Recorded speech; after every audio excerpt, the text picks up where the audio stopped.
Madame, Monsieur, bonsoir et merci de nous rejoindre pour ce point de l'actualité. Tout d'abord, cette annonce faite par les autorités françaises concernant l'accès aux archives de la guerre d'Algérie. Un arrêté paru au journal officiel a ainsi autorisé la consultation de dossiers impliquant des mineurs, un geste que réclamaient depuis longtemps historiens et chercheurs, mais surtout les familles des victimes.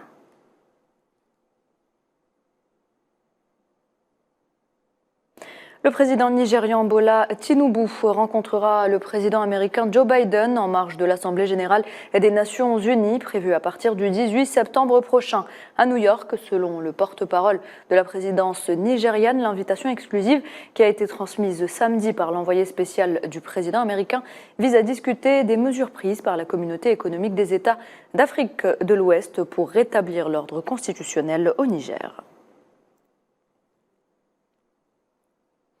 Le verdict est tombé au Zimbabwe. Le président Emmerson Mnangagwa a été reconduit pour un second mandat à la tête du pays à l'issue d'un scrutin serré qui a connu d'importants dysfonctionnements et dont la régularité a été mise en cause par les observateurs internationaux ainsi que par l'opposition. Emmerson Mnangagwa a obtenu 52,6% des suffrages exprimés contre 44% pour Nelson Chamisa, son principal rival à la tête de la coalition des citoyens pour le changement.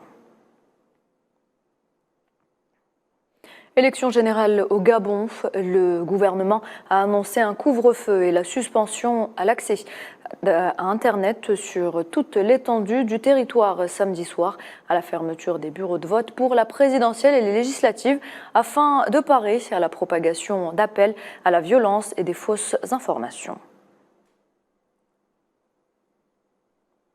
Le président brésilien Lula da Silva a entamé vendredi une visite officielle de 2 jours en Angola où il a été reçu par son homologue João Manuel Lourenço.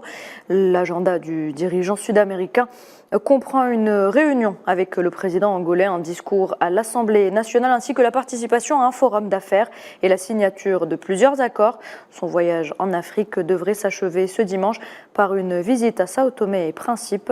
Il s'agit de la 3e visite officielle du président Lula en Angola et de la première depuis son 3e mandat.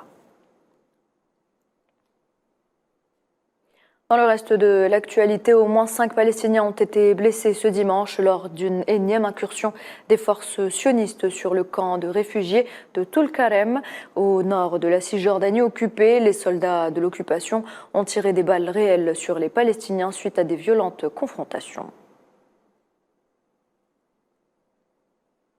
Et cette nouvelle attaque ukrainienne ce dimanche, un drone s'est écrasé sur un immeuble dans la région de Koursk, dans le sud de la Russie, près de la frontière avec l'Ukraine.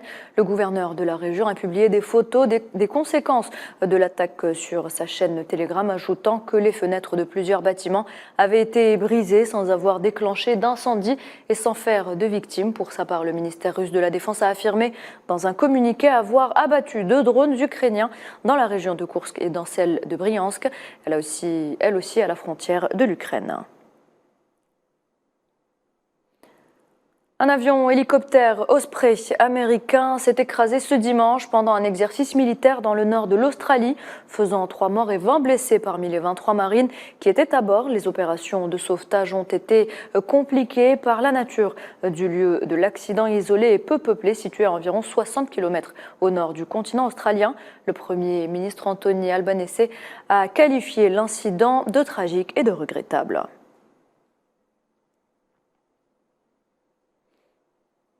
Et voilà, c'est la fin de ce point de l'actualité. Merci de l'avoir suivi. Je vous retrouve à 19h pour le journal de la rédaction.